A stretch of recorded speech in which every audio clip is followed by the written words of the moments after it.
मोदी जी का इस प्रकार का स्टेटमेंट बहुत दुर्भाग्यपूर्ण है। जो आरोप हम लोग लगा रहे हैं का देश में क्या हो रहा है, देश किस दिशा में जाएगा किसी को नहीं मालूम, किस दिशा में जा रहा किसी को नहीं मालूम।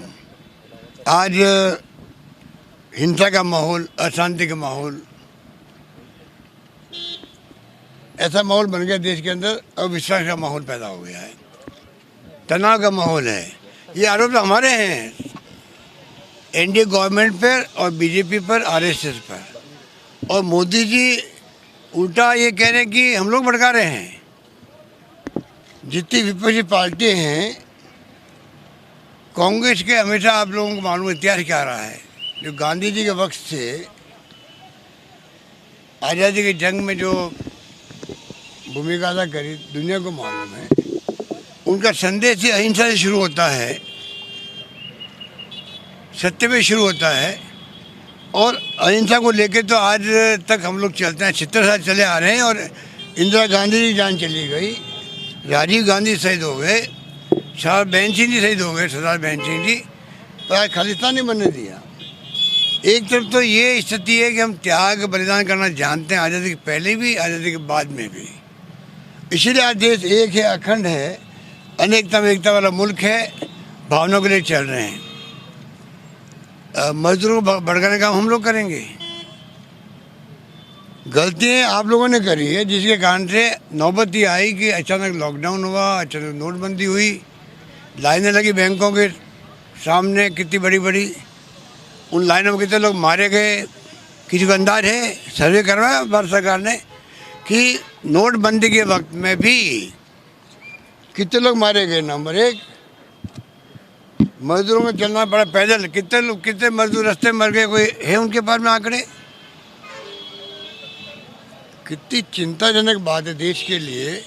आज देश में प्यार का, मोहब्बत का, भाईचारे का, शांति का, अहिंसा का माहौल होना चाहिए। चाहे आरएसएस बीजेपी क्यों नहीं हो, हम उनसे भी अपेक्षा करते हैं कि लड़ाई विचारधारा की लड़ाई है, हमारी कोई दुश्मनी, किसी निजी दुश्मनी नहीं है। ये भावना लेके हम लोग आज भी चलते हैं। उनके दिलो दिमाग में बात नहीं है, वो तो कांग्रेस दुश्मन मानते हैं, कांग्रेस नेस्ताबूद कर दो, ये उनकी भावना है।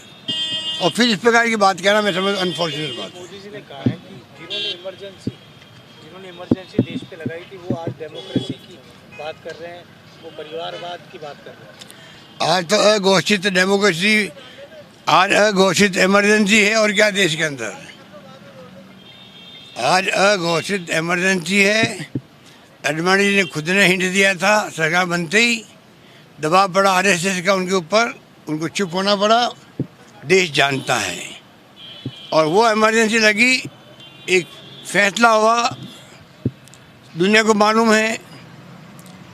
और उसके बाद में सरकार चली गई हमारी, उसको गिनाने क्या तुक है बताइए आप लोग? वो सब जानते हैं कि इमरजेंसी लगी थी, किन कारणों से लगी थी, क्यों लगी थी, क्या हुआ इमरजेंसी के अंदर, कहाँ कमियाँ रही, कहाँ खामियाँ रही, कहाँ उपलब्धि रही। ये तो रिसर्च का विषय हो सकता है। परंतु मोदी जी जैसे प्रधानमंत्री अगर ये बात कहें, इंडिया गेट पे कह दिया उन्होंने, डंके की चोट जो है हम एक्सपोज करेंगे कमियों को 70 साल की। आप कमियों को एक्सपोज करते फिरोगे या खुद का इतिहास बनाओगे? कमियों को एक्सपोज करते करते समय निकल जाएगा आपका। आप विकास की बात करो, समझ में बात आती है। आप कमियाँ गिनाएंगे हम लोग डंके की चोट, इसी में समय बर्बाद कर दो देश का, प्रधानमंत्री हो देश के। संवाद हुआ है सर आपका? देखिए बहुत ही अच्छा रहा, 2 दिन का संवाद अच्छा रहा। खुल के सबने बात करी, खुल के सबने बात करी है। हम चाहते थे कि एक बार असेंबली भी आ रही थी और आगे चुनाव भी आएंगे, तो हम लोगों ने बहुत अच्छे ढंग से माहौल में अच्छी बातें हुई है। सबने खुल के बात करी, अपनी भी, हमने अपनी खुल के बात कही है।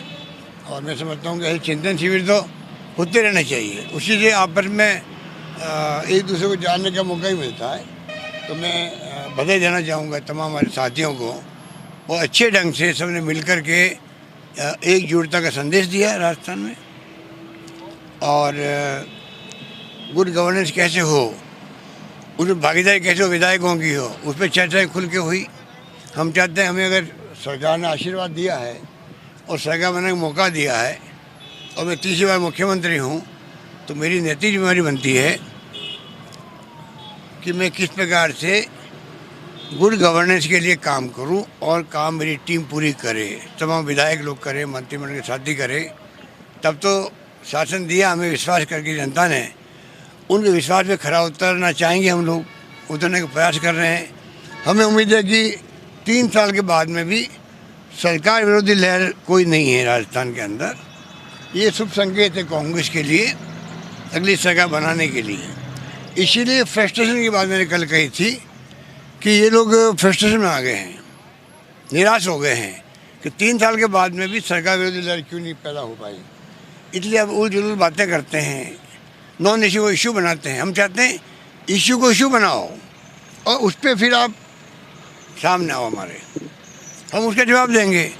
और इशू को नॉन इशू बनाओ आप, और नॉन इशू को इशू बनाना चाहते हो तो ये आपकी, मैं समझता हूँ, कन्फ्यूजन है आप में कि इशू कौन से है और नॉन इशू कौन से हैं। सर विषय खत्म हो गया, ईद तो कल फैसले के बाद खत्म हो गया। आज बीजेपी धरना दे रही है सर, विधायक धरना दे रहे हैं। ये कह रहे हैं कि सीबीआई की मांग तो हमारी जारी रहेगी। वो जो चाहे, मैंने कहा ना आपको, उनके पास कहने कुछ नहीं है। इसलिए वो जनता को गुमराह करने का प्रयास कर रहे हैं।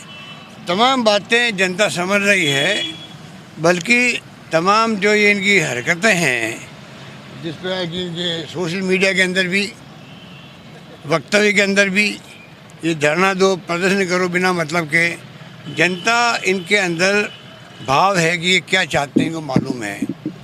इन्होंने कोई भूमिका अदा नहीं कर पाए, विपक्ष के ये लोग कोई मुद्दा बना नहीं पाए हमारे खिलाफ में।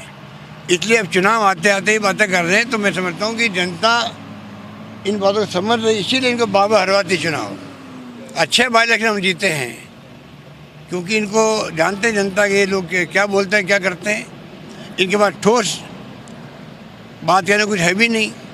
इसलिए मैं समझता हूँ कि निराशा झलकती है इनके ऊपर, फ्रस्ट्रेशन झलकता है। ऊपर से भी इनको ये आदेश है कि कुछ नहीं कर पाए, तुम लोग निकम्मे साबित हुए हो। 3 साल में कुछ नहीं कर पाए तुम लोग, सरकार विरोधी लहर पैदा नहीं कर पाए, तो कम से कम सरकार को बदनाम करने का काम शुरू करो। सर मिथक इसलिए ऊपर से नीचे तक बातें चल रही है। इस बार मिथक टूटेगा, एक बार बीजेपी, एक बार कांग्रेस, इस बार मिथक टूटेगा। 23 की रणनीति पर काम शुरू हो गया। कांग्रेस बनेगी फिर। भाई जनता का मूड तो हमें हमारे पक्ष में लग रहा है। हमने काम करने की कमी नहीं रखी। कोरोना मैनेजमेंट हो, सुशासन देने की बात हो, नई नई योजना लेके आए हम लोग। सबका बीमा कर दिया 5 लाख का हम लोगों ने, हर घर का बीमा कर दिया 5 लाख का इलाज के लिए। ये कोई कम में फैसला है क्या हमारा? तो हमारी तरफ से कोई कमी नहीं रखी है और आगे भी कमी नहीं रखेंगे। जब बजट आएगा, हमारे इतना शानदार वित्तीय प्रबंधन है, हम कोशिश कर रहे हैं कि शानदार बजट पेश करें जनता के हित के अंदर और गुड गवर्नेंस देते रहें।